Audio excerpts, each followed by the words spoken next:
I just can't find anything today. So, because it's all in the garage, so I don't have, it is 10 o'clock and we have, two speakers this morning, so we want to start with the proper time. Welcome to our meeting. Is there a volunteer to lead us in the Pledge of Allegiance? Don't everybody write. Fair enough. Okay, please stand. Ready?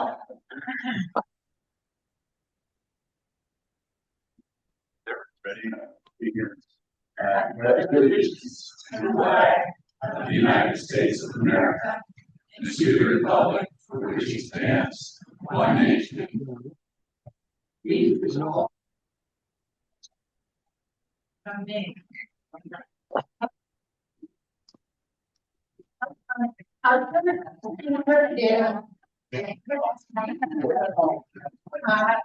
gentleman from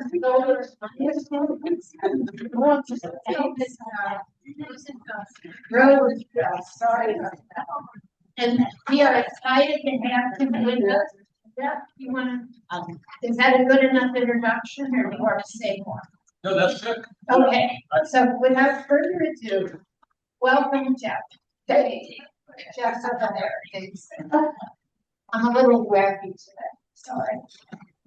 Go for it.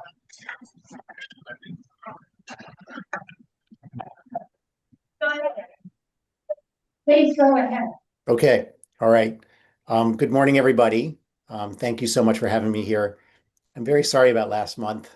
I've never actually done that before. This is my daughter is 13, and so she had her bat mitzvah a couple of months ago, which means basically all of her classmates are having b'nai mitzvot. That's the plural. So every Saturday there's one, and I had this in my calendar, and it just scrambled my brain. No excuse. Sorry. Thank you for having me back. And so I'm going to talk about the state of solar. I've got some slides that I'm going to put on the screen. I'm going to just present some stuff. I'm going to try to do it relatively quickly so that there's time for some questions. And can people hear me okay? I don't know his name. All right. So can I maybe just get Dave Rosenfeld. Can I just get an affirmation that you can see my screen? Maybe I see some thumbs up. Yeah. Good. Can folks see my screen? I see a gentleman in a green blazer. Maybe you could give me a thumbs up so I know that you can see my screen. Okay, great. All right. Okay, I'm going to talk a little bit about the state of rooftop solar, where we stand and where we think things are going. By way of background, I run the Solar Rights Alliance. We're a network of 150,000 solar users across California. We believe that everyone has the right to make energy from the sun without unreasonable interference from the utilities or the government. So we keep track of what the politicians and the regulators and the utilities are up to, and then we alert the public if there's a threat to solar or there's an opportunity to make it more available to more people. And so here's what we're focused on, and I would say these are our priorities this year, but frankly, these have been our priorities since we started, is, first, and this is kind of in order of importance, is first is just defending any threat to the right to what we call self-generate, meaning you have solar panels, you catch some sunlight, that powers appliances and lights in your home. As a result, you buy less electricity from the utility. You should not be penalized for that. They should not be doing anything that prevents you from doing that. You have a right to make your own solar energy. You also have a right not to buy electricity from the utility on your own terms. And so we oppose efforts to tax people for, which is, believe it or not, there's been many, many proposals to do that, tax people for putting solar panels on their roof, things like that. We also, for people who got solar before the state of California made a bunch of big changes in 2023, these are people that are on what's called either NEM 1 or NEM 2, which stands for net metering. People were guaranteed by the state that they could stay on those programs for 20 years.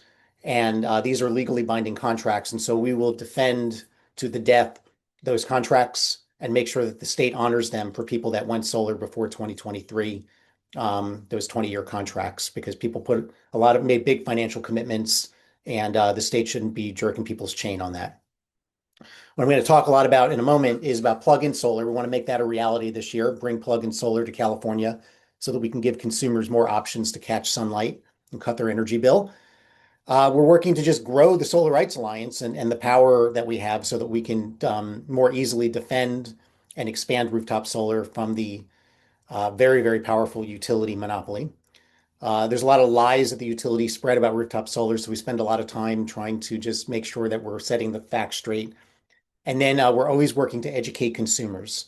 Consumers who have solar oftentimes have questions or problems. We try to help troubleshoot. There are people who are maybe want to get solar or might want to get a battery. And so we help people think about like, how do you do that? Does it make sense for you? Things like that. Okay, let's talk about the state of solar in California. I did this photo intentionally not having a traditional single family home just so you could get a sense of, most solar is on a single family home, but there is lots and lots of solar pretty much in every context you can think of. So here's some just other fun examples of, where solar is in California. One of the things that's, I think, really important to know, there's 2 million rooftop solar systems installed in California today. Back when I was part of the effort to convince Governor Schwarzenegger to go big on rooftop solar in 2005, there was very little solar. And to get it, you had to be either wealthy or quite technical. Today, now there's 2 million rooftop solar systems, and about 60% of rooftop solar users in California, or sorry, more than half, not 60% exactly, but more than half of all rooftop solar users are middle and working class. The single biggest group of rooftop solar users in California are those that live in households that make between $50,000 and $100,000 a year. And another fun fact here is that there's a roughly similar number of households that have rooftop solar that make less than $50,000 a year as households that make between $200,000 and $250,000 a year. So that whole idea that solar is for the wealthy, which I know I don't think this group holds that idea, but this is really hard data that just shows that that is nonsense and that this has become a really powerful way for middle and working class families to control their energy bill. We obviously have a lot to do to bring this to more people, but this is an incredible breakthrough. And solar is well on its way to becoming something like cars and TVs and cell phones that everyday people can get. This chart is, I know, a lot to take in, but I love it. So I'm just gonna show it to you, and you can ask questions later. But rooftop solar is doing a lot to prevent blackouts and also to reduce utility spending on the grid, which does actually keep rates lower than I mean, if you think rates are high, they'd be even higher without rooftop solar. So what this is a typical hot summer day. This is electricity demand in California on a typical hot summer day from midnight to midnight. Okay. And this is August. This is a day in August in 2004, a very typical day. And the colors are the different sources for electricity, ranging from natural gas to large scale solar, like solar farms and stuff. And then this is rooftop solar. And what you can see here is that rooftop solar, as the day gets hotter and people crank up their air conditioners, rooftop solar soaks up a ton of that demand. And if this rooftop solar wasn't here, then the utilities would have to deliver this much more electricity from the grid, which means it would have to come from natural gas or coal, or they would have to build more solar farms in the desert, et cetera, et cetera. And they would have to spend more money connecting those long distance sources of energy with very expensive extension cords in the form of transmission lines. So what this represents is a lot of work that the utilities don't have to do. This represents blackouts that we avoided and also billions of dollars in infrastructure that the utilities did not have to build. So nice job, solar users. This is amazing. And then as you can see over here, this is batteries. So you can see that's an emerging thing, right? Like as the sun goes down around later on in the afternoon, you can see it's much later in the afternoon as the sun goes down. That's when batteries really have an opportunity to kick in. Any excess that was made over here can get stored in the battery. And then this way we don't have to use as much electricity from the grid and things that are dirtier and more polluting. So the future really is like build more rooftop solar, get more batteries connected to that rooftop solar. And then over time, you don't have to use as much electricity from the grid. and you certainly don't have to use as much dirty electricity from the grid. Rooftop solar is popular pretty much everywhere. This is my favorite fun fact. You folks out in the desert will hopefully appreciate this, that there's actually 6 times more solar rooftops in Kern County than there are in San Francisco County. So rooftop solar does not track with any sort of preconceived notion of someone's politics or their kind of cultural proclivities. It's really just become something that people want to do to save money, and it kind of doesn't matter where you live, but it's actually more popular out in these parts than anywhere else. Batteries are becoming more popular as the price drops. They're still pretty spendy. I myself don't have a battery, but actually the second, for all the talk about like building these gigantic battery plants, the second largest battery in the world is actually hanging in California garages. If you add up all of the small scale batteries, it actually has about the capacity of, excuse me, of Diablo Canyon, and it's sitting collectively at 200,000 sites all over the state of California. We've been set back quite a bit by policies pushed by the Newsom administration and executed by the CPUC. This represents is rooftop solar adoption since 2020. And I took those income bands from before so you can kind of get a sense of like just how that orange income band is that the household income of $50,000 to $100,000 a year. So you can see they're just the largest adopters of rooftop solar. And you can see as the changes that the Newsom administration changed were about to go into effect in 2023, there was a rush to the gates, and then just it plummeted. And it hasn't really recovered. And so now, people are still getting solar because electricity prices keep going up. But because it takes so much longer now for a rooftop solar investment to pay back, a lot less people, understandably so, are not getting it. And so that's just now an option that's just less available to people, since most of us are not just sitting around awash in cash, that we can just throw around. Like we have to be very careful when we make these kinds of longer term investments. So that's too bad. However, the potential is enormous, and I think we need to keep our eye on the prize. California, so I said 2 million solar rooftops, and that's pretty cool considering we had almost none. California has about 20 million rooftops that are suitable for solar. And if we put solar and batteries on those properties, it would make about 500,000 gigawatt hours of electricity. And by way of comparison, the state forecasts that by 2030, we're going to need about 336,000 gigawatts of hours of electricity. That doesn't include data centers. That's a separate matter, as we know. But the point is that we have enough rooftop space, suitable rooftop space, that we could actually meet all of California's electricity needs if we decided to do that, which like just try to imagine what that means, right? Like all these fights over solar farms and wind farms, all the expensive transmission lines that the utilities say that they need to build. Theoretically, we wouldn't have to do any of that. So even if you took advantage of a fraction of this opportunity, we're talking about massive amounts of benefits and savings to ratepayers and the environment and what have you. Okay, so that's the backdrop. And then kind of coming back down to earth about where we are today, one of the big priorities we have is bringing plug-in solar, or what's sometimes called balcony solar, to California. And I know that's of high interest to the group. And so just a quick thing about like what is plug-in solar.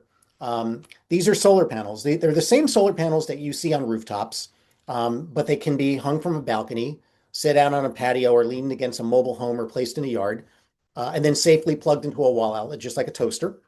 And one 440 watt solar panel put in a relatively sunny location in California can save a household about $250 a year.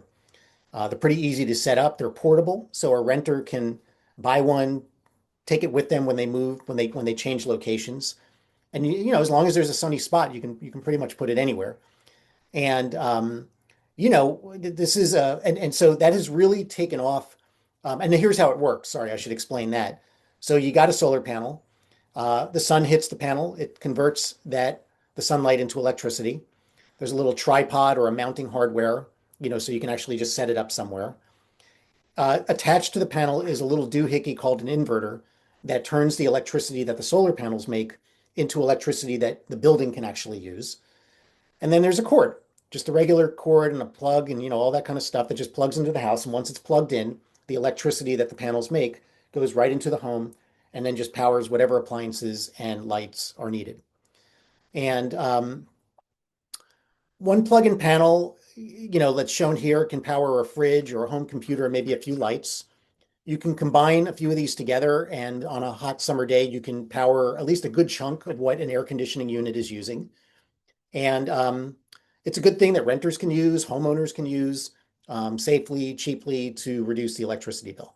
Not by like everything, but again, if you live in a small home or you just are trying to cut a little bit of your electricity bill down, this is a great way where you can shave, between 200 to 250 to $500 a year off your electricity bill for a working class renter, middle class renter. That's real money. Um, it has totally taken off in Germany. There's about 4 million of these units in Germany that are in use right now, including on lots and lots of apartments and, small homes and condos and things like that. It has yet to really arrive in the US because sits in this regulatory gray area. And so the utilities have said that what they want to do is they're saying, oh yeah, this is fine, but if you want to use these things, you have to pay fees and go and file an interconnection application and do a bunch of red tape to use it, which makes no sense.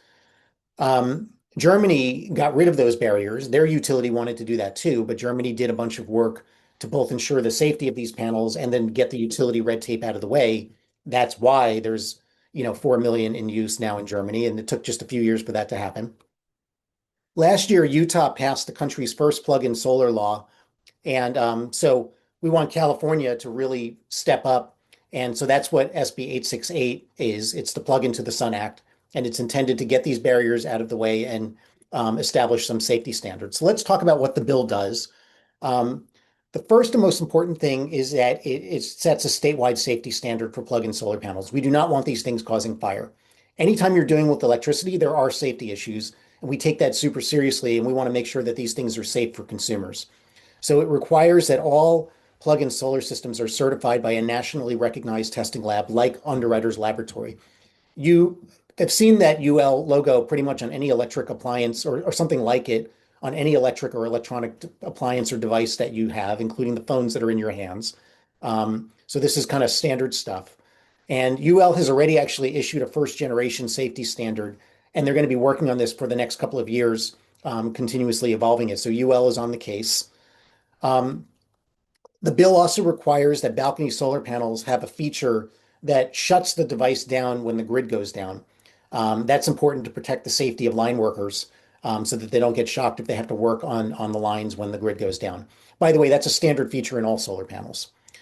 And then the bill also says that the systems have to be registered. So when you buy them, you do have to notify the utility you have them. You don't need their permission, and you can start using them right away, but you do need to notify the utility. And then they need to comply with both the National Electric Code and the California Electric Code. So that's the first big thing. Oh, sorry. And then so that's one major thing the bill does. The second thing is that you can't use any more than 1,200 watts in a home. So it limits the size of the systems to make sure that people don't get them so big that they overload the circuits in the home and then cause a fire. So there's a limit to how many of these panels you can use. And then the final thing is then the bill gets the utilities out of the way. It says that you don't have to get the utilities permission. They can't make you pay fees to use these things. You can just go into Walmart, Target, Amazon, buy these things, take them home, plug them in. Okay, so that's the bill, and we're very excited by it. And your legislators need to hear from you. And this is the URL, and we can circulate this via email too for those who have it, where you can get this information, and also you can send a message to your assembly member. It's Tom. I think Tom Lackey is at least represents Joshua Tree, and some of you might be in other areas. And in terms of where we are at, excuse me, before I get to that, the bill is making a lot of progress. We got it through the state Senate last month. And then on Wednesday, the bill passed unanimously through the Assembly Utilities and Energy Committee. And now it is sitting in the Assembly Appropriations Committee. And if it passes there, it'll go to the Assembly floor. And then if we pass it through the Assembly, then it'll go to the governor's desk. It's a big deal that we've gotten it this far. However, I will say, while it looks like the bill is sailing through, we have had to fight for every single vote. The utilities are pushing very hard, and they have a lot of power. It has been the power of the grassroots that has really been able to push this through so far. So for those of you that have and including Morongo Basin Democrats, we really appreciate your support on this issue. There's been I think probably about 200 organizations across the state that have put their weight behind the bill, and that has made a big difference for the individuals in the room who have called or written your legislators about this. Thank you. That stuff is totally making a difference. In the hearing on Wednesday, there were a number of assembly members who said one of the reasons they're supporting this is because their constituents are clearly calling them and care about this and are sharing stories about how this is going to help them lower their electricity bill. So let's get this over the finish line. Okay, a couple of other things that are happening in solar that are less good news but need to be said is the powers that be killed a bill that would have protected you from a new solar property tax. And so for 40 years, it has been the case that if you install solar or a battery, it would not trigger a property tax reassessment. That protection has to get extended every couple of years. And for 40 years, the legislature has extended that protection, except for this year. So the bill that would have extended that protection was killed last month in a secretive backroom process that was pushed by the utilities and the utilities labor union. I can name the politicians who were responsible for this. It's Gavin Newsom, Robert Rivas, the Speaker of the Assembly, and Buffy Wicks, who's the chair of the Assembly Appropriations Committee. We name names here at the Solar Rights Alliance. And so that's very unfortunate. And so starting in 2027, people might see their property taxes go up if you add a battery to an existing solar system, if you add more solar panels to an existing solar system, or you install a new rooftop solar system. The property tax increase would just be on the value of whatever it is that you put in. It's not retroactive, so it wouldn't affect any solar or batteries that you put in prior to 2027. And it doesn't change any of your Prop 13 protections. You're not getting reassessed on your home, just on the batteries or the solar that you put in after 2027. Still, that's going to be hundreds of dollars of increased property taxes for some people. And so that's a problem. We are not going to give up on this. So we will probably go back to the legislature again. But the other thing that you can do if you want to, we're gonna have more details for people next year when the dust settles. But counties do not have to implement the solar property tax. This just allows them to do it. So one of the things we're going to be encouraging people to do is to press local county supervisors to just do right by their residents and not charge people for trying to lower their energy bill. And so here's your supervisors and for San Bernardino County, and we have a website already set up that allows people to send an email and make a phone call to their supervisors.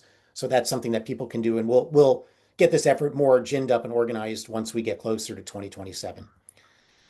Okay, so I started with some good news. Now I'm kind of going through because Solar Rights Alliance, we like to name names and we like to be very clear with people because we think the way you make change is you're clear-eyed with yourself about your wins and your losses, and then you move forward. So there was a lawsuit that we had a lawsuit going that was suing the state for their NEM 3 decision. This is the decision in 2023 that made it a lot harder and more expensive for people to go solar. And we believe that decision was made illegally. And so we sued. A lower court didn't even hear the case because they said that the courts don't have any jurisdiction over the CPUC. We appealed to the state Supreme Court and said that the CPUC is not above the law and is subject to judicial review. The Supreme Court agreed with us and kicked the case back down to the lower court and ordered them to actually hear our case, which they did, but then they ruled against us. And in their ruling, they clearly didn't actually look at the law that we were putting in front of them, showing that the CPUC violated the law. So we then appealed back to the state Supreme Court, and the state Supreme Court declined to hear our case, so it's game over. We were never holding our breath on this, by the way. But so I'm sorry to say that lawsuit is done. We tried. And props to the Environmental Working Group, the Center for Biological Diversity, and the Protect Our Communities Foundation for being the ones that put that lawsuit forward. On good news, we had another lawsuit that we have settled in a proactive way, which is going to protect warranties for people that have solar. This is a little complicated. I'm just going to breeze over it, and then people can ask questions if they're really curious.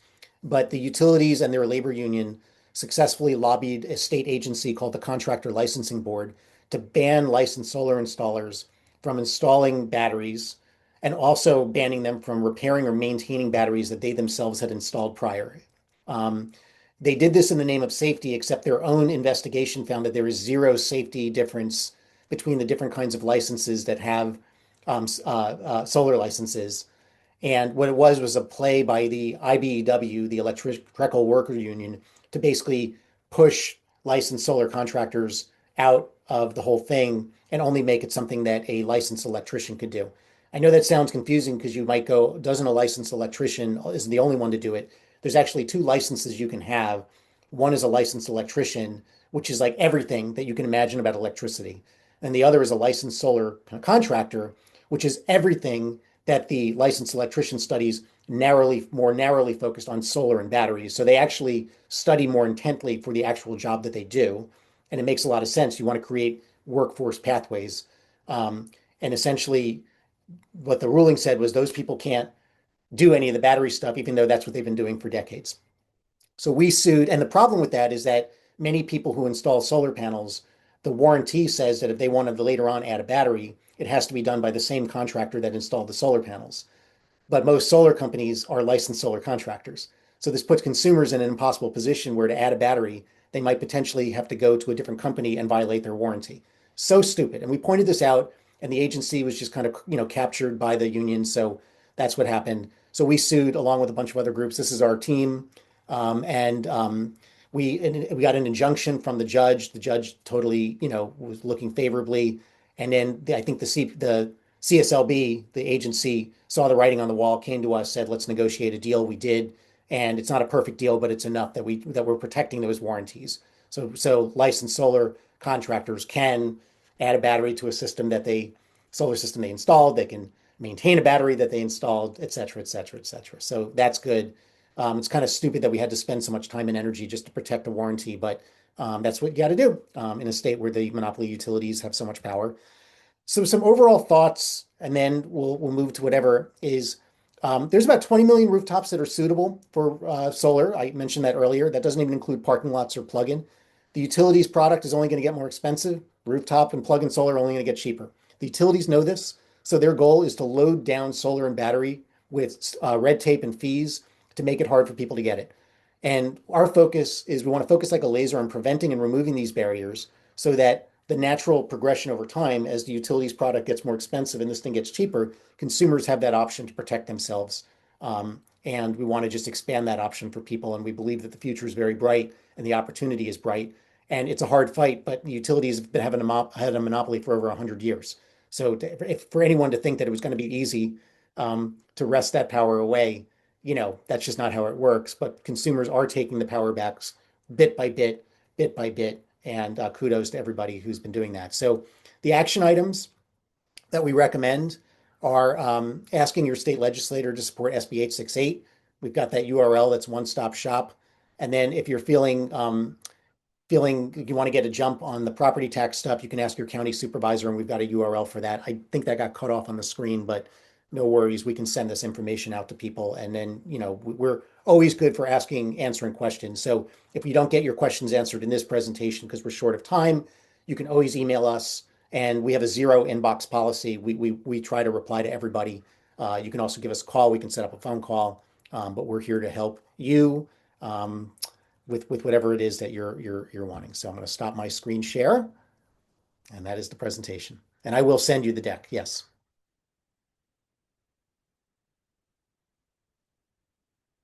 So I don't know if there's time for questions, but I'm happy to take questions if there is.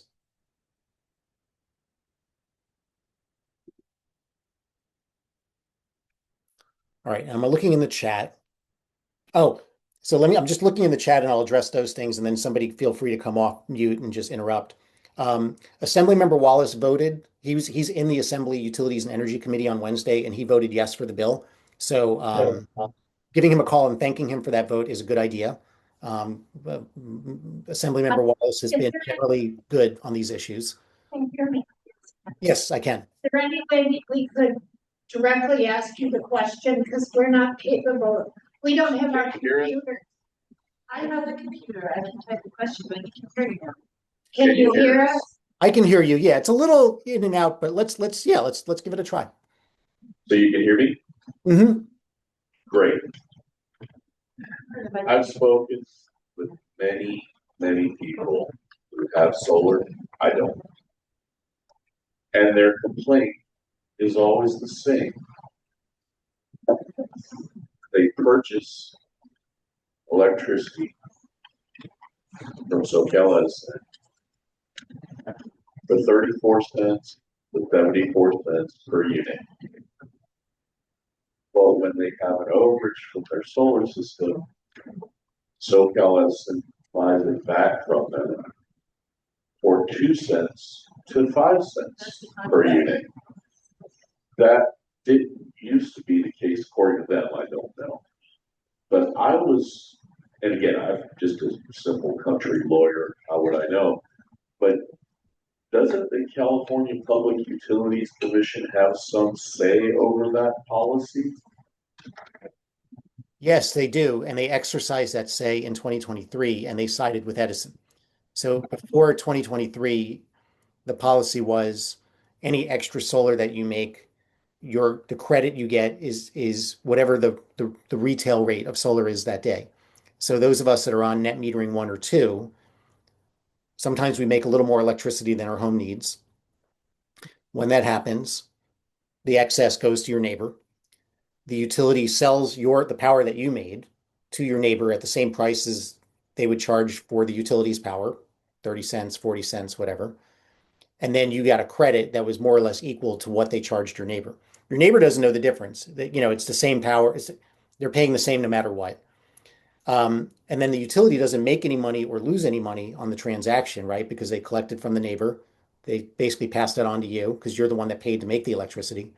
Yeah, it uses the local poles and wires, but you pay for those poles and wires anyway as a solar user through your minimum bill, and you also usually buy electricity from the utility at night.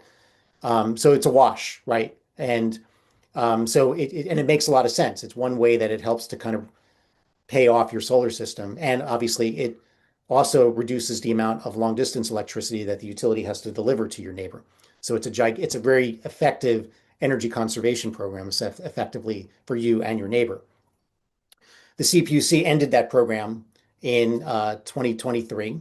So going forward, the system works pretty much as you described. And that is why a lot less people are getting solar. Now, the people that got solar before 2023 are grandfathered for 20 years from the time that they got their solar. And last year was a big fight to make sure that we could protect that protection, and we have successfully done that. So yes, the CPUC has a say, but they decided to side with Edison and SDG&E and PG&E. Why did they? Because Governor Newsom, I'm just being very, very frank, has taken $2.5 million from the utilities and the utilities labor union, and he has consistently over and over again appointed commissioners who are friendly to the utilities, and then in some cases actually told the commissioners, put the shiv in rooftop solar. And that's another problem we have to fix. Yep. Let's not be. Other questions? Any other questions? Sharon? What about targeting mobile home parks? We have a lot of them in California. You talked about more people using this under income level of 50,000. How do we get the word out?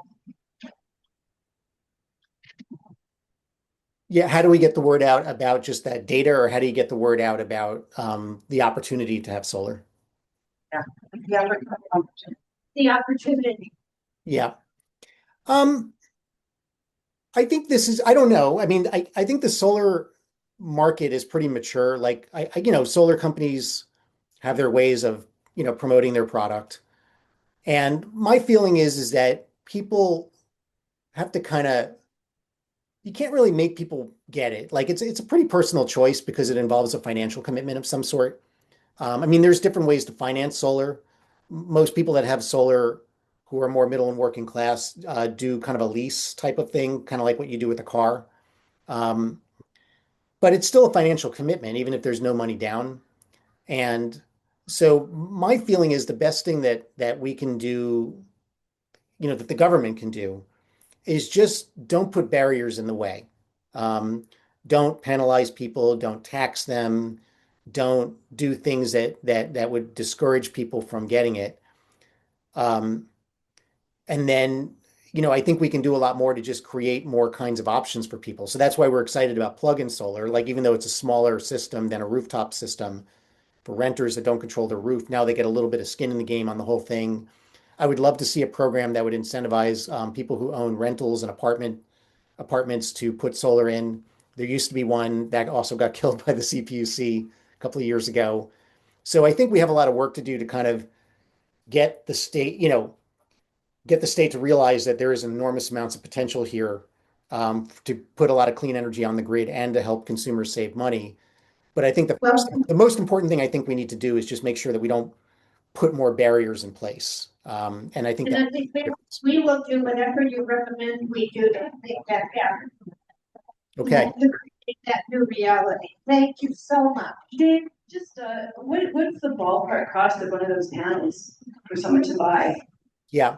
So today in the United States, and this is, remember the US is barely has a market, right?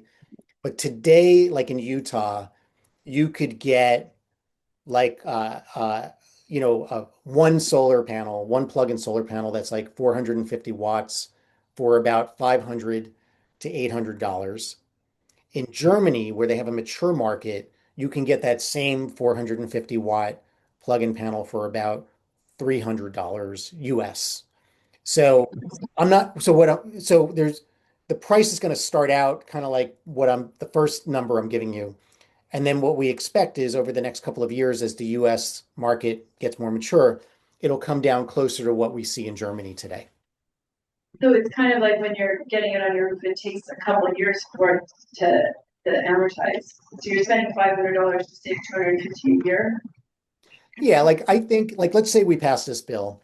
What I would expect is you're going to start to see these products on the market around this time next year, and it'll probably be somewhere between $500 and $1,000. Maybe it could be as much as $1,500, depending on how many of these you're getting. And that'll be the starting point. And then my prediction is in 3 years, certainly in 3 years, you're going to see that price go down by 50 to 80%. That's a hard ask though to save $250 a year for a renter, I guess. So I think, thank you very much. Thank you very, very much. And be in touch with us because we're on your page. Yeah. All right. So I think I'm signing off. Thank you for everything that you guys do. Thank you very, very much for having me. Thank you. We All right. appreciate it very much. Bye. A wonderful weekend. Too. And now we are pleased to have Tessa Hodge with us, and we are excited. I'm thrilled because I've lived here 21 years, and this is the first time since ranked choice voting happened. There's a Democrat on the bench.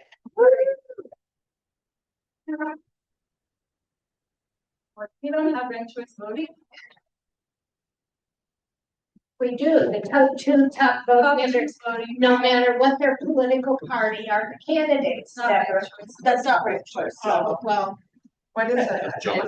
just it's a jumble. It's called ranked choice in Maine. Oh. I lived there for a while. It's not called something different. I had this move here. I've only been to 21. But at any rate, it is true that election after election, I had to either write in somebody's name, which is what I chose to do, or vote for two disgusting Republicans. And so this is a thrill, Tessa. It's a real thrill. Well, Your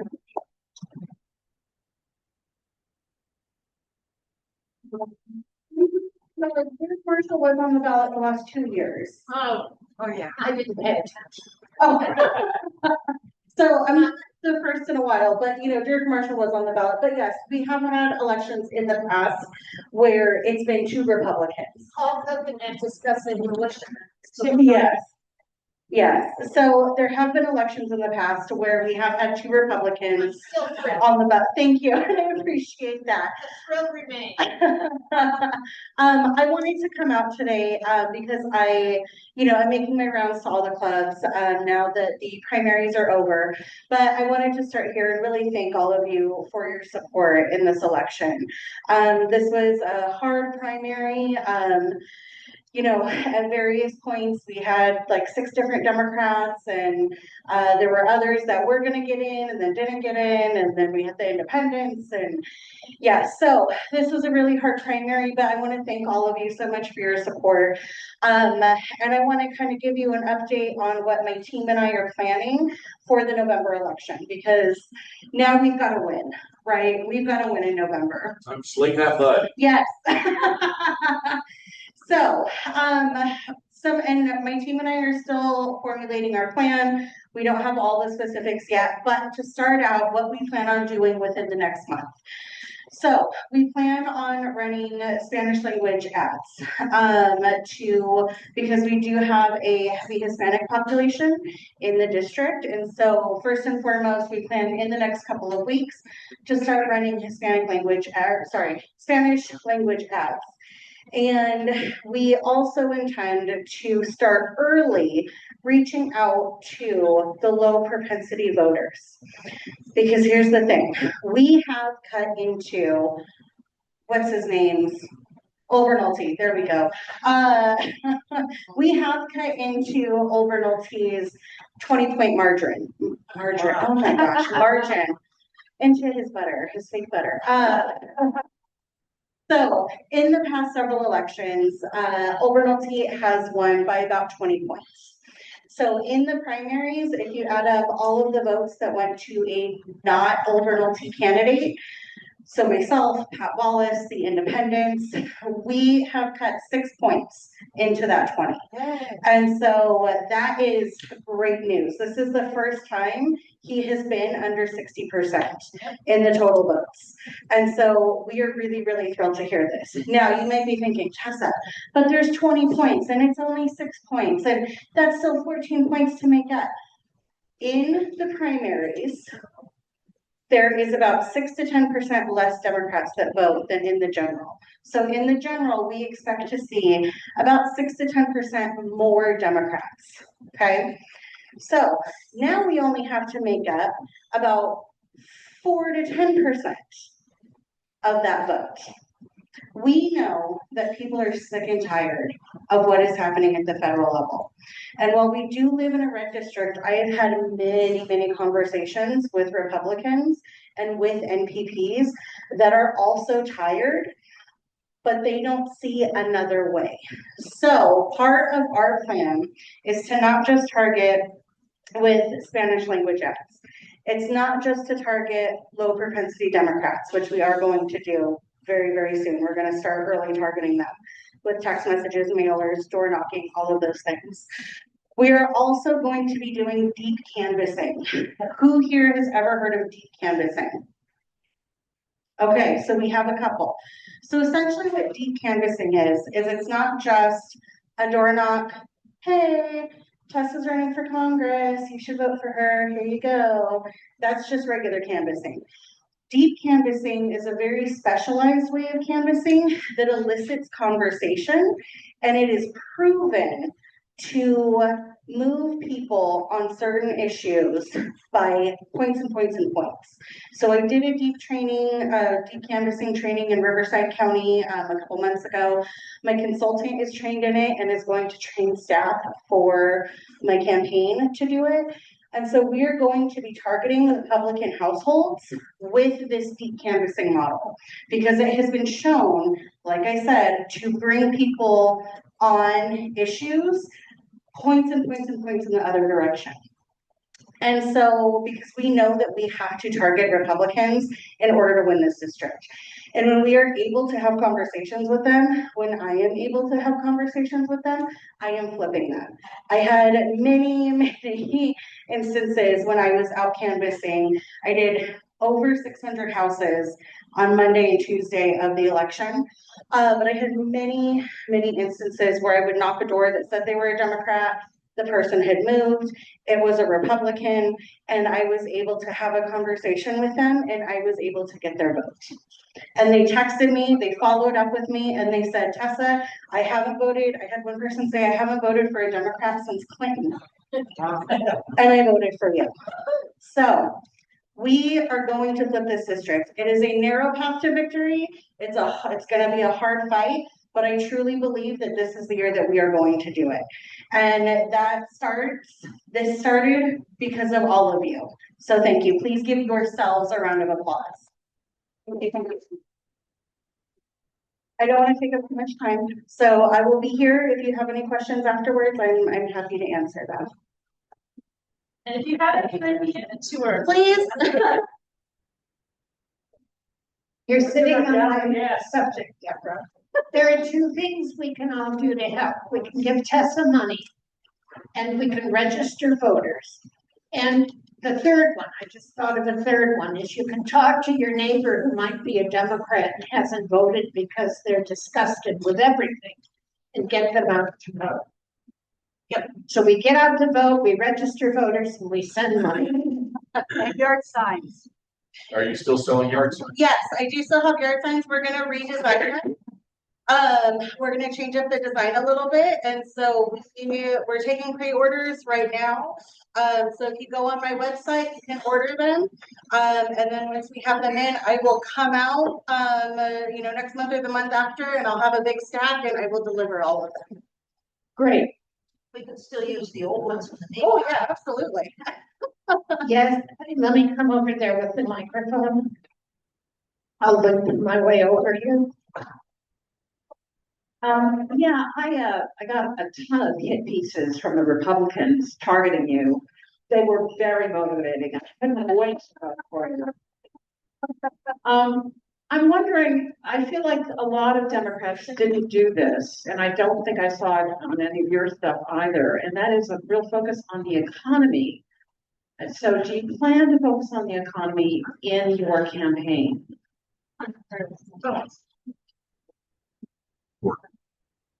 Yeah. And I did do some stuff on the economy. So for example, I did a video. I have friends and family all across the United States send me pictures of what a pound of ground beef costs at their local grocery store. And so because I didn't want it to just be Southern California, because some people can say, well, it's California and it's a Democrat's fault. So I had pictures of ground beef in the grocery store and the prices from Texas, from Vermont, from Missouri, bunch of other, South Carolina. So I have red states in there as well. And this was towards the end of last year that I did this. And so I did a whole video on what the price of a pound of ground beef was. Because ground beef is supposed to be that staple, right? That at the very least, we've got some ground beef in the fridge and we can do something with that. But now even ground beef is unaffordable. It's unaffordable. And so, yes, I do plan to do more on the economy. Actually, on the way out here, I was actually thinking of some video that I could do with the gas prices, with the cost of food, because now beef is actually going to go up even more because of that screwworm that has entered its way into Texas. So we can look forward to that. So I do plan to do more on the economy, and especially the effects on the local economy as well. Oh, I thought we were starting our meeting. I'm just wondering about the Wallace supporters and your thoughts about that, and do you think you can woo them to help campaign for you? Any thoughts about that situation? Because he did get a significant percent of votes. He did. And listen, I am not everybody's cup of tea. I don't think there is a politician out there that is everybody's cup of tea. And there were, a lot of people that voted for me that, said, oh, that Pat Wallace guy, I'm not sure about that. And at the end of the day, Pat Wallace ran a great race. He had a strong team that did a lot of work in a very short amount of time. And I think some of that was, he had resources, wealthier resources that he could pull from to do a lot of fundraising in the beginning. because that's all heart money. So it's called heart money when you fundraise from friends and family, and loved ones. I think he had a bigger heart money pool than I did, in the beginning. Again, as I've said, I come from social workers, teachers, and, my parents were alcoholics, so I got a lot of barflies in my, in my personal network. I didn't have a ton of heart money. I don't have wealthy family members or anything like that, and unfortunately. But I do think that he did run a great campaign. I do like Pat Wallace as a person, in the few conversations that we've had. I think he has a lot of great ideas. And I know that it got nasty for a little bit there. But at the end of the day, both Pat and I, our goal is to unseat Obernolte. And I know that Pat intends to run in 2028. I intend to win in 2026. And I don't want us to have to wait another 2 years with Obernolte in office. And whether you want Pat to win in 2028 or not, whether you would prefer Pat to be the candidate now, I'm sorry that I'm the one that made it through. But we have a chance this year to capitalize on a blue wave. We have a chance this year where we have already eaten into Obernolte's numbers. We have a chance this year to ensure that a Democrat wins this seat. And so whether or not you wanted it to be me or Pat, I hope that you will support me. I hope that his supporters will support me, not because it's me, but because we need to unseat Obernolte. That's the fact of the matter.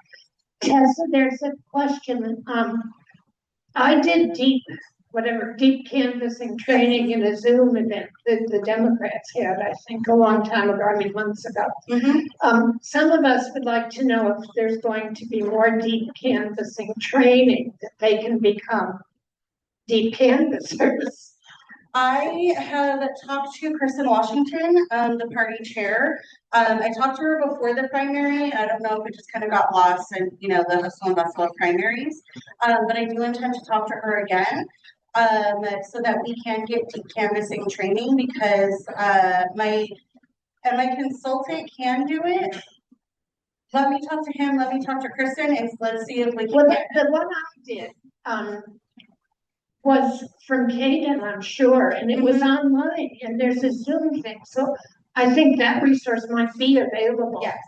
And if it is available and you find out, please let us know. Absolutely. I'm going to be working on that. And Paul, I think 2 more questions, then we're done.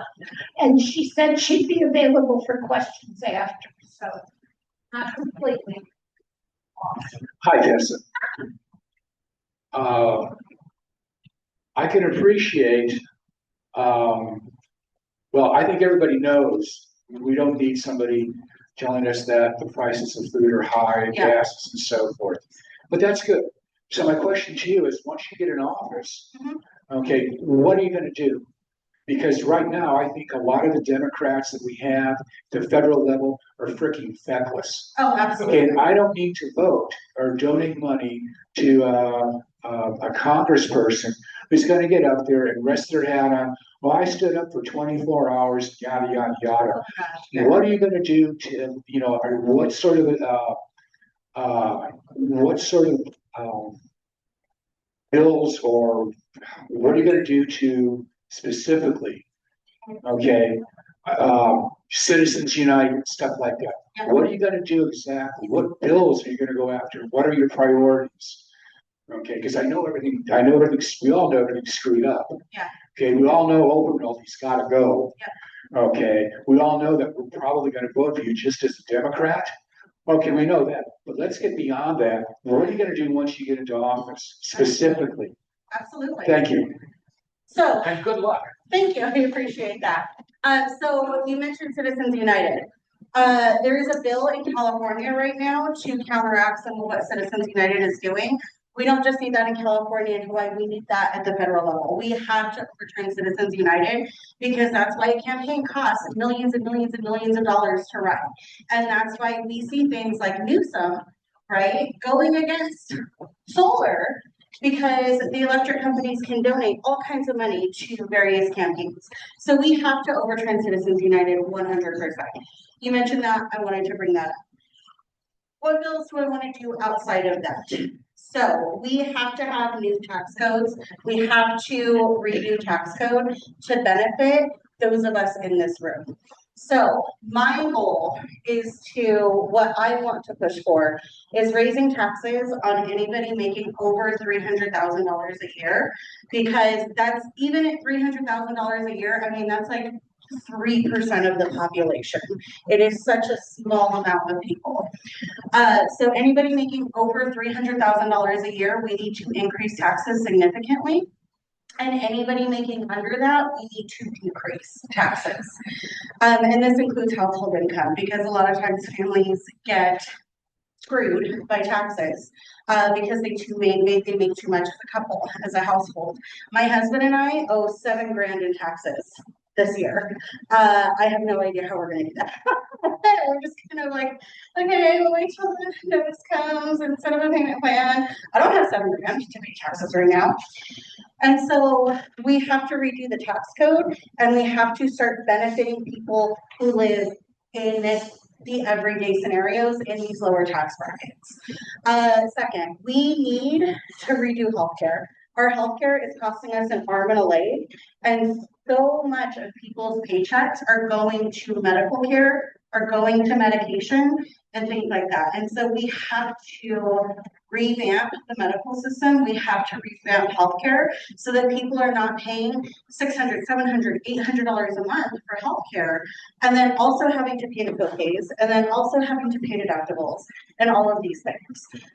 Because when you put healthcare and food and gas on all of these things, I mean, it's unlivable. Next, the war in Iran. I fully expect that by the time I get into Congress in January, that is still going to be going on. We have to put a kibosh on that. So I am already working with Democrats that are running in other seats. So people that are running for first terms to flip a seat, to take out one of these new nephew Democrats. I am already starting a coalition and working with others so that when we get in, because I have a feeling that there are going to be a lot of junior Congress members, freshman Congress members. When we get in, we already have a coalition to start pushing some of this stuff through. And so stopping the war in Iran has to be, and rebuilding relationships with allies and with countries around the world, that has to be a priority. My husband was just watching something last night. The tariffs were supposed to balance the trade deficits. The trade deficits still exist. We're just paying more, and other countries are just buying less of our stuff. And so we have to start rebuilding these relationships. And no, none of this is overnight stuff. It's not.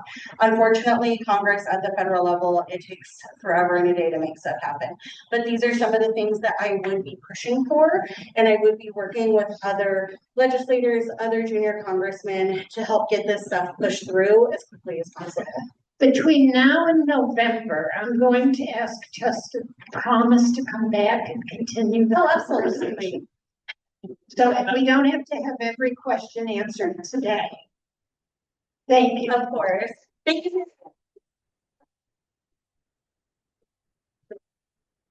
I want to rush our agenda because we do have the sewer letter.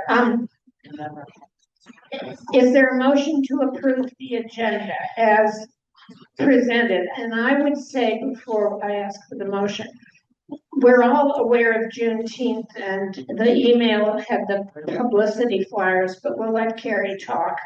So we'll put her on the agenda. Is there a motion to approve? Sharon and Dave, Gary. I want to call everybody Dave today. I don't know why. All in favor? The May minutes will be tabled to July. I thought I missed them. Our treasurer is on vacation. She's on a road trip. I know, the nerve. What bad planning is that?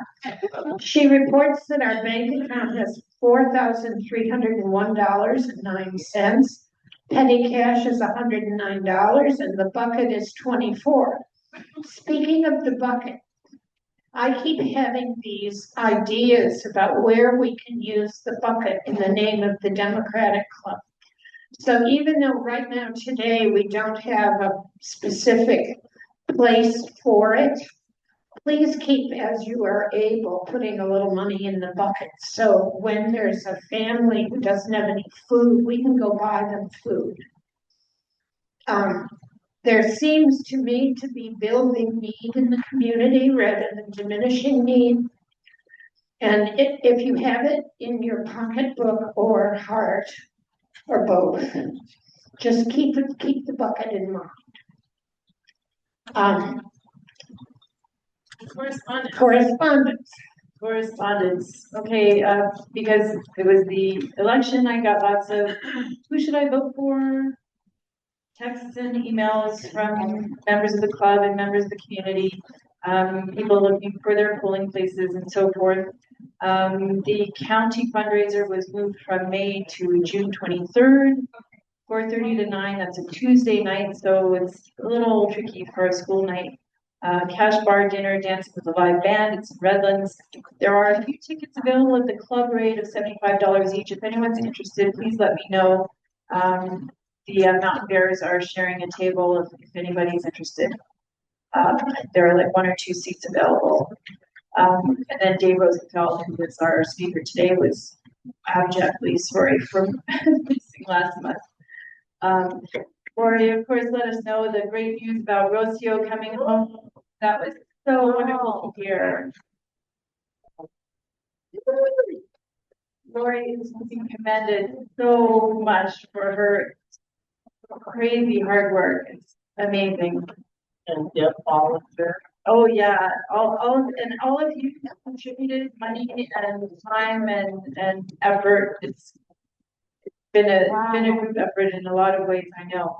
And then Ray Kennedy, who is always working on the board of supervisors.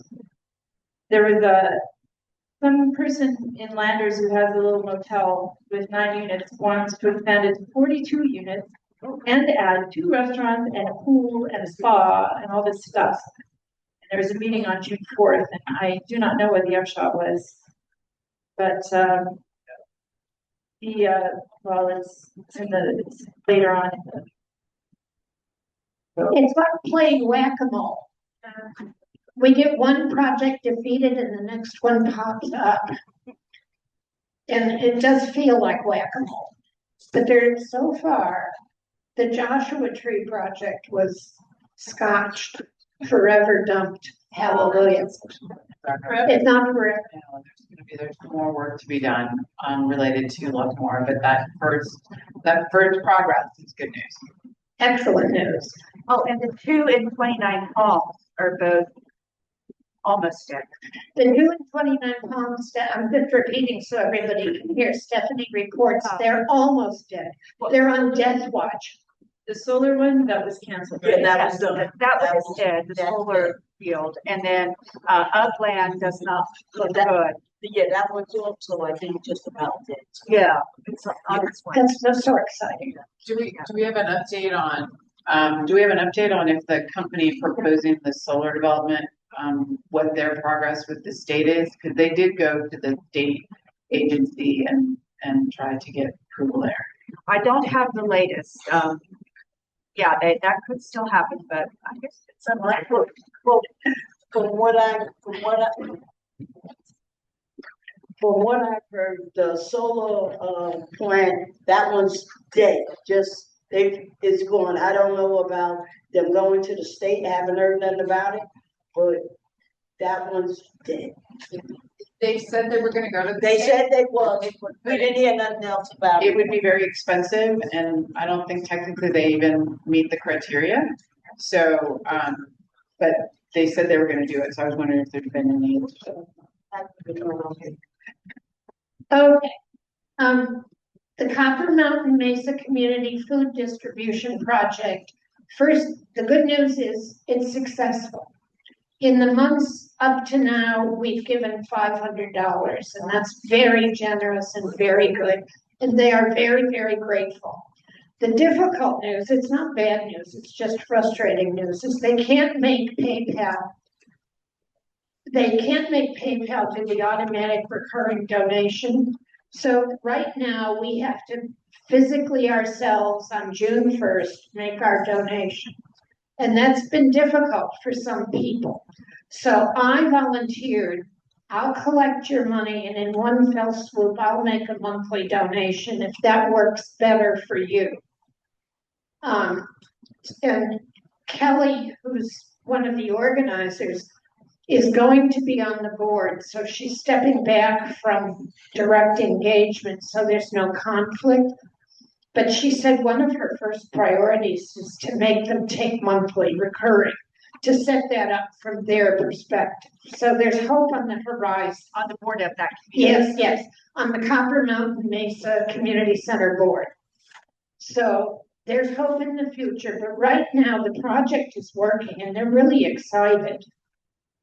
Because it's a model they want to set up for other organizations as that happens. So thank you all very much. It's been a good project. Laundry Love is about to start washing, I think. We're working hard. We've got a great team and laying the groundwork for us to launch Laundry Love. Laundry Love is an activity, it's a program that offers free laundry services to no-income, low-income families.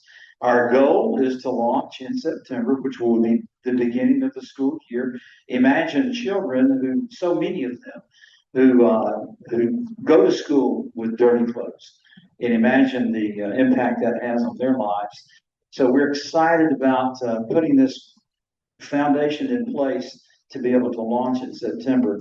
I'd like for the team members that are here to stand up just so you'll see who they are.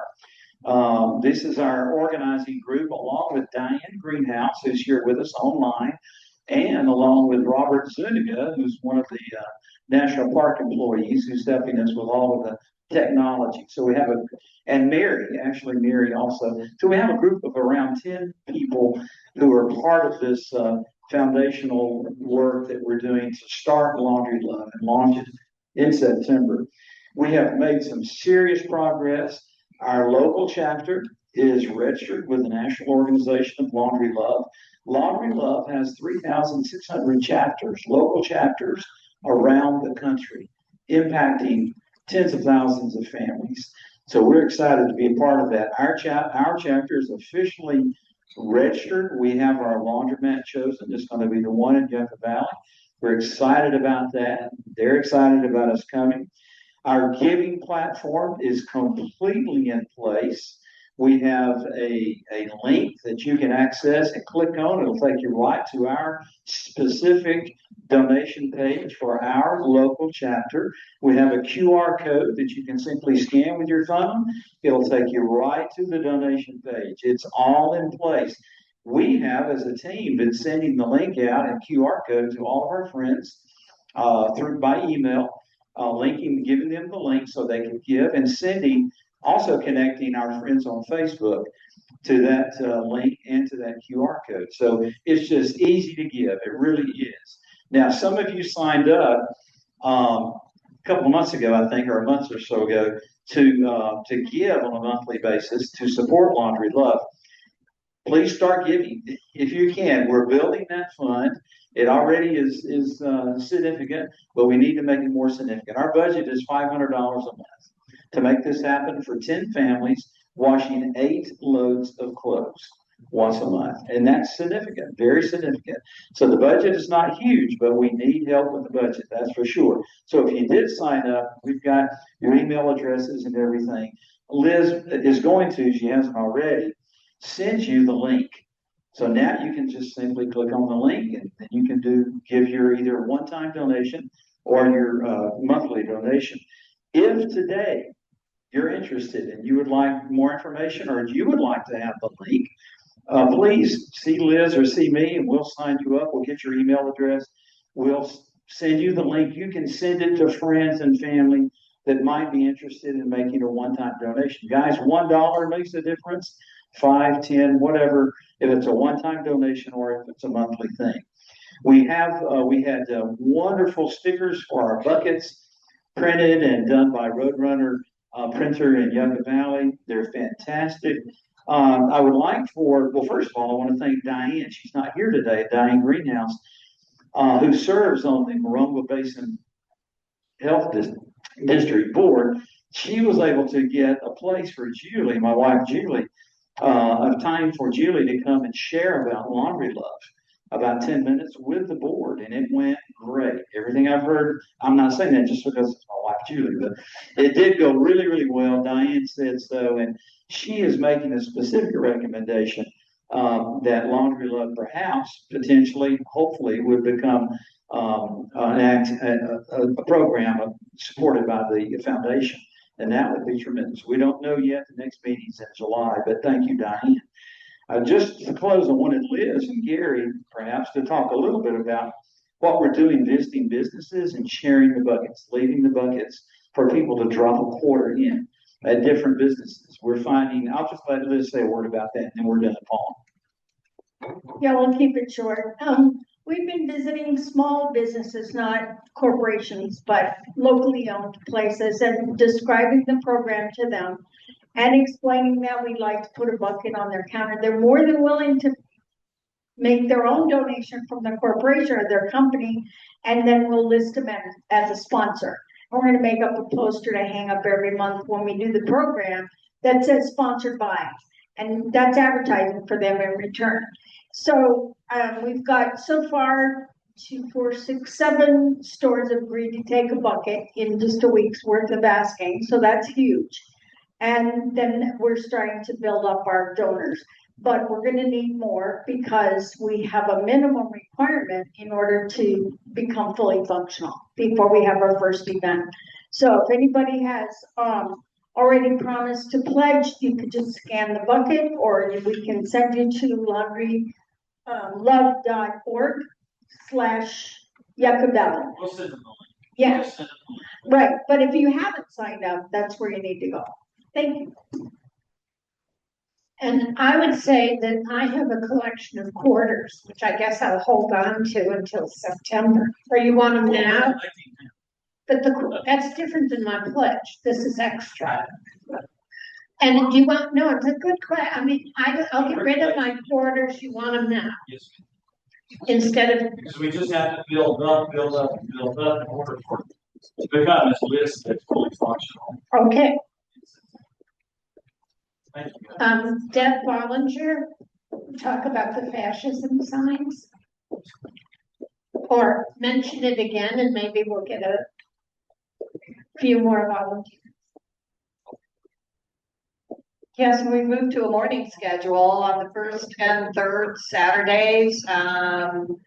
Last week we had 13 people come out in front of Walmart, actually in front of Panda Express, and we're able to park right in their parking lot. It's very convenient. It is a safe location, and we've had good input. I don't know if we got quite the same amount of traffic as we did a little further down the road by Home Depot, but it's good. And so all you need to do is come out, dress in black, grab a sign, and hang out with us for an hour at 8 o'clock. It's accessible. Yes, So here, handicap is accessible. And actually, if you need a chair and don't have a walker or a seat, we actually borrowed Panda Express's chairs. They're very nice chairs. And they didn't know because we put them back before they came to work.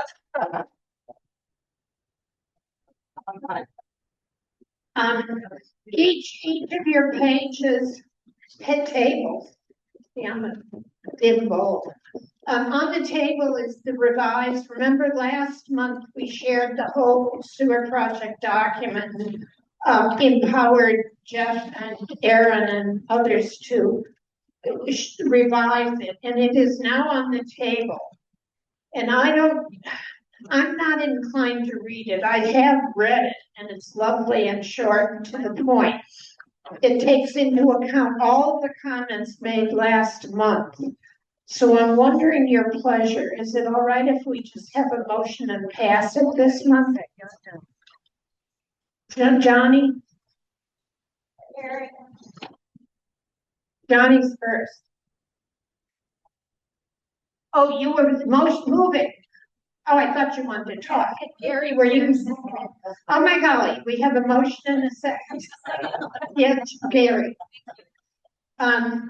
Any discussion? I thought they did an excellent job and it was they did a lot of work on it. And I am happy to ask all in favor. Aye. Opposed.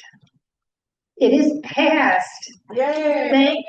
Thank you all for the good effort. It was an excellent effort. Any other old business? Is Juneteenth older? Juneteenth is new. Sunday. Okay. Friday. No cake Sunday. That's in there. My bad. Primary election results, we talked some with Tessa. You want to talk about that? Oh, okay. I'm not gonna go into governor. I think everybody knows the governor results. CD 23 overall T with 57.1%, which, as Kevin mentioned, is lower than it's been in my memory. Tessa was 21%, Pat Wallace with 13%, Karen Matthews, despite spending $350,000 with 4.6%. Other Democrats with 3.8%. CD 25, Dr. Louise incumbent with 60%. Closest Republican with 18.9%. 80-47, Greg Wallace incumbent, who's actually not that bad a guy for a Republican, with 48.2, which is surprising. And Layla Nambar, the one that we like, with 32.3%. So she advances to the ballot in November. And 80-34, Randall Putz performed with 39.2. Over the closest Republican with 36.7, but he's got a hard contest because it was 3 Republicans who got the other 60%. So anyway, that's our locals, and then everything else is Democrats, except for the odd Democrat-Republican race on the top of the ballot. Now, I have to say it wasn't as good as I hoped, but there were an awful lot of people who stayed home. And we need to get those people. I have to say we had turnout. San Bernardino turnout typically is 23 to 25%. We're currently at 34% in San Bernardino County. So that was really good. I was surprised. Statewide is at 40 or something, which is for primary. Okay. The Desert Trumpet is expanding to Yucca Valley. I am thrilled to report. And Lori Portillo has agreed to, this is right, Lori, you've agreed to work with them to report more Yucca Valley news, like what the horrible town council is doing on any given day. So that's very exciting. And they do have a subscription service, which they need for funding their projects. So I think it's $50 a year. And so we would encourage you, if you have an extra nickel, to join the Desert Trumpet, because there will be more local news from Yucca. And they're all Lee County too. They do free also, and yes, but if you join, it helps the project. And I think you get extra stuff, because I did for a year. You get extra stuff if you join. We're hoping to have a social dinner on June 28th. I have dropped the ball and not gotten a reservation, but hopefully today I will do that. And it will be not only just a social dinner, but it will be welcoming Rocio back to the community. Yeah.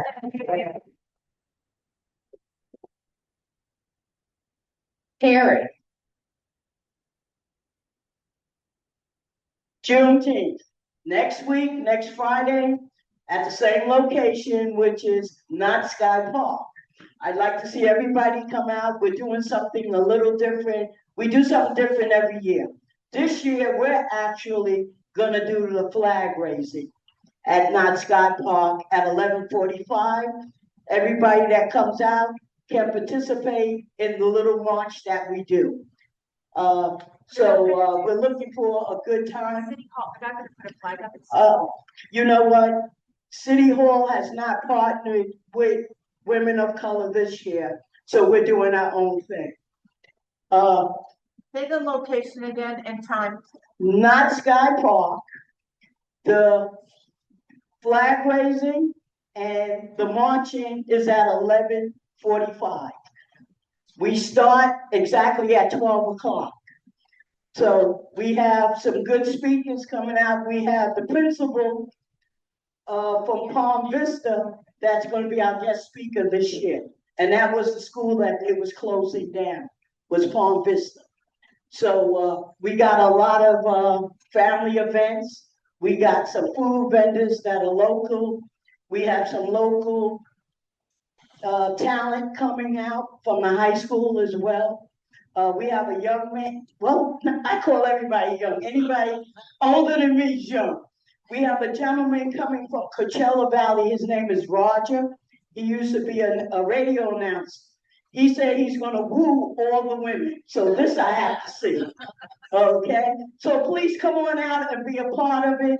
We're gonna have folks coming as far as Big Bear, Victorville, Palmdale, Los Angeles. They'll all be coming out. The money that we raise for our performance in February, we bought new speakers, we bought a stage, so we did really well. So we're just looking now to celebrate with everybody from various communities.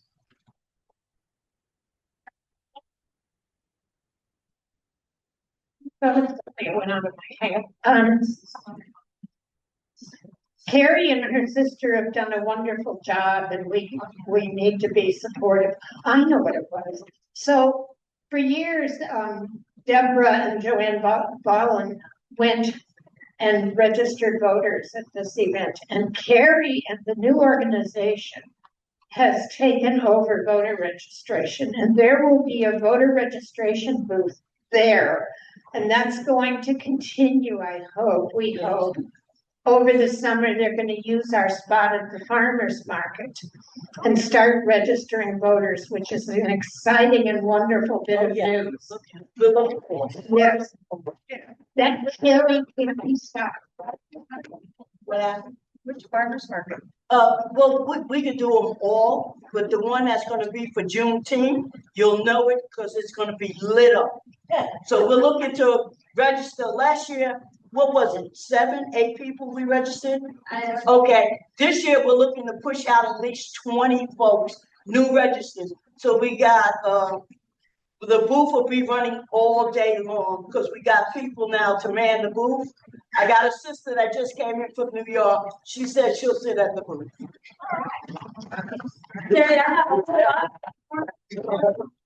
Please do. Yes. Karen, do you want to talk about the MBCA's ruling against Leghorn Ranch? Sure. And it actually wasn't MBCA that initiated the lawsuit. That was the neighbors organization that initiated the lawsuit. They were successful. MBCA had appealed to the Board of Supervisors, but that was not successful. Sorry, that's what I got from Facebook. Yeah, sorry.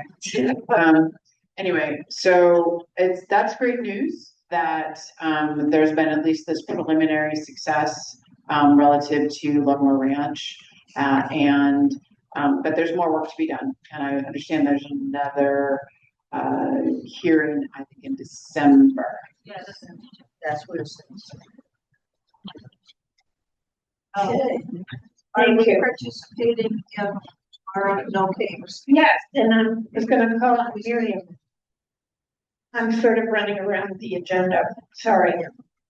Clarification, the No Kings is actually Sunday from 11 to 12 at the corner of Highway 62 and Park Boulevard. And every Sunday, every single Sunday, from 11 to 12, how have I said 11 to 12 earlier? I'm out there with my music, and basically it's we just kind of anti the president rally, anti anything that the president has given down rally. So if you want to join us any Sunday, yeah, pick your issue. You come out with your sign every Sunday from 11 to 12, but this Sunday, we're hoping we get a crowd, at least 300 would be great. So, spread the word. There's also online things happening. There's like a national online Rise Up Sing Out bid as information. RiseUpSingOut.org. I believe it is. It might be .com. No, it's .org. .org.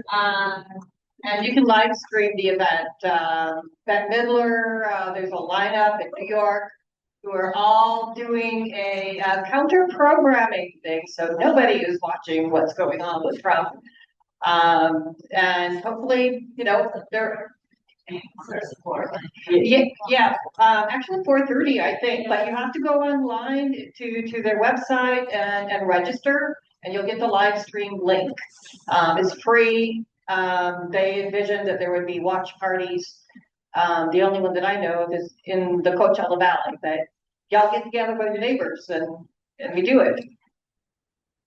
And the joy of that rally is it gives us an option besides putting our heads in the sand while Trump is doing his thing at the White House. So it's a lovely option. The next over multi-office hours are July 16th and 29th. July 16th and 29 Palms. The next board meeting is probably not July 5th, although that's the proper day for it. We need to talk about the 4th being the day before and people being picked out. The next general meeting is July 11th. Are there other announcements? A question, are there any progressive or democratic events on July 4th that you know of? Progressive or democratic? Not that I'm aware of. Anybody aware, Tessa? You should know. The only one I know about is all the way on the other side of the desert. The Hydro Progressive Democrats are going to be having a big ending at someone's house.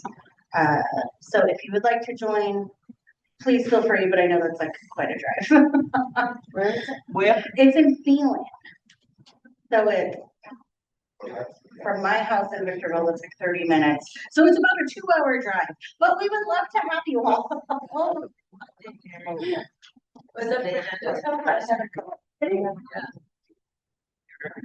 It's funny, my aunt was for forever, so about 49 Fernando because I was a teenager. I went to an event. Go ahead.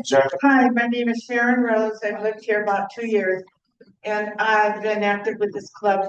I think, I had some concerns about the Democrats, the way we ran the California election, telling people not to vote till the last minute. And the reason, I know people were watching the polls and wanted to vote for somebody who would win. But on the other hand, I knew Trump would take advantage of it because most of us, a lot of us vote mail-in. And I noticed like one of my relatives who's a Republican, she got her ballot in like 2 weeks before me. And they were all really careful so that the numbers would come up favoring Republicans in the beginning, which they did.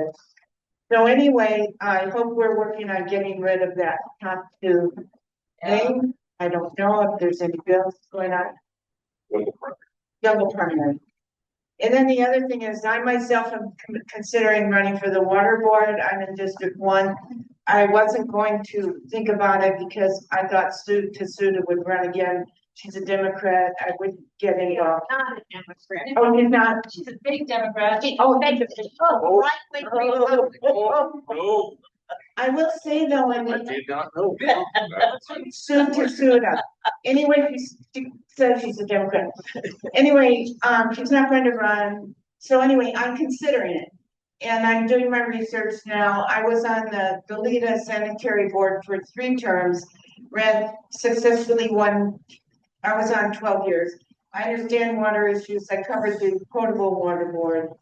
So I understand it's a complex subject.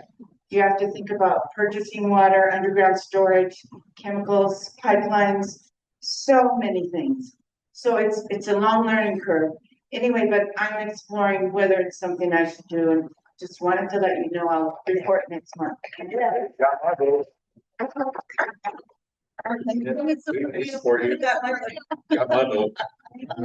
Any other announcements?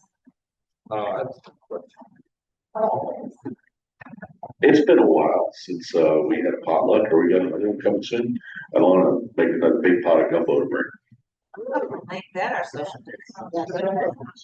Are you offering your colors? Oh, just your colors.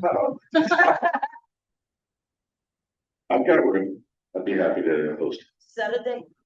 Yeah, we'll figure it out. Maybe we can do that instead of, Las Palmas. Yeah, that sounds good. That sounds real good.